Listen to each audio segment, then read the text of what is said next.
Guys, এটি হলো Infinix hot সিরিজের প্রথম pro version Infinix hot 40 pro. 16GB RAM, Helio G99 gaming chipset, 108 megapixel camera, 32 megapixel সেলফির সাথে।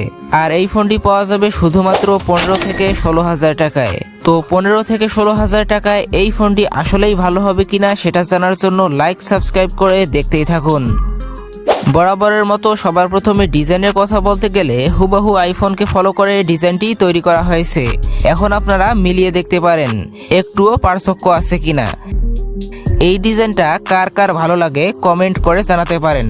আর এই ফোনটার সাইজ অনেক বড় হওয়ার কারণে এক হাতে ইউজ করা সবার দ্বারা পসিবল হবে না, বিকজ এই ফোনটির ডিসপ্লের সাইজ হচ্ছে 6.78 ইঞ্চি। ডিসপ্লেটি IPS হওয়ার কারণে থাকছে না কোনো গ্রিন লাইন ইস্যুর ভয়। আর হ্যাঁ, 120 হার্টজের রিফ্রেশ রেট তো থাকছেই, এবং এই ডিসপ্লেতে আছে 5000 নিটস পিক ব্রাইটনেস। আর সিনো বিজেল বাজেট ফোন হিসেবে ঠিকঠাক বলা চলে। ফোনটির ডিসপ্লে যথেষ্ট স্মুথ হবে, আরও বেটার হতো, কিন্তু এখানে XOS অপারেটিং সিস্টেমটি থাকার কারণে ফোনটা কিছুটা ল্যাগ হতে পারে, বিকজ ইনফিনিক্সের XOS অপারেটিং সিস্টেমটাকে আরও বেটার করার প্রয়োজন। বিশেষ করে ব্লুটুথের ঝামেলা তো পোহাতেই হবে, আর এটা খুব বিরক্তিকর। আর এই ফোন রান করবে অ্যান্ড্রয়েড 13-এ, আর সামনে অ্যান্ড্রয়েড 14-এর আপডেটও পেতে পারে। আর ফোনটিতে থাকবে কিছু অসাধারণ and amazing feature like dynamic island.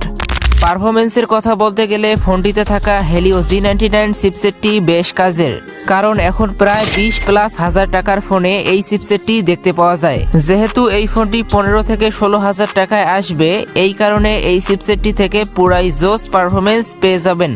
Gaming এর কথা বলতে গেলে যে কোনো হাই গ্রাফিক্সের গেমগুলো আগুন পানি চলবে, তেমন একটা ল্যাগ হ্যাং খুঁজে পাওয়া যাবে না।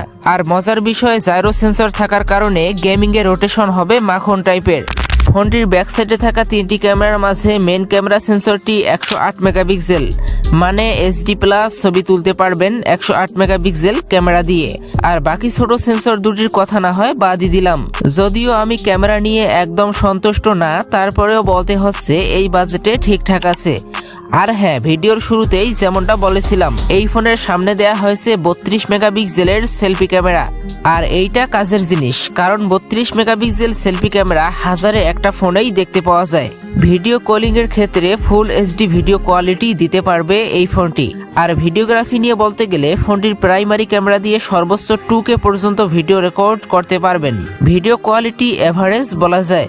আর তাছাড়া এই ফোনটিতে তো থাকছেই স্টোরিও স্পিকার, 3.5 মিলিমিটারের হেডফোন জ্যাক এবং 33 ওয়াটের ফাস্ট চার্জার। এর কারণে সর্বোচ্চ ফোনটিকে 20 থেকে 25 মিনিটের মধ্যেই ফুল চার্জ করা পসিবল হবে। সো গাইজ, এখন হয়তো আপনারা বুঝতে পেরেছেন ফোনটি আপনাদের জন্য নেওয়া উচিত হবে কিনা। তো এই ছিল আমাদের আজকের ভিডিওটি ভালো লাগলে লাইক করে দিন, এবং নতুন ভিউয়ার্স চ্যানেলটি সাবস্ক্রাইব করে দিন। আজকের মতো এখানেই বিদায় নিচ্ছি, সবাই ভালো থাকবেন, বাই।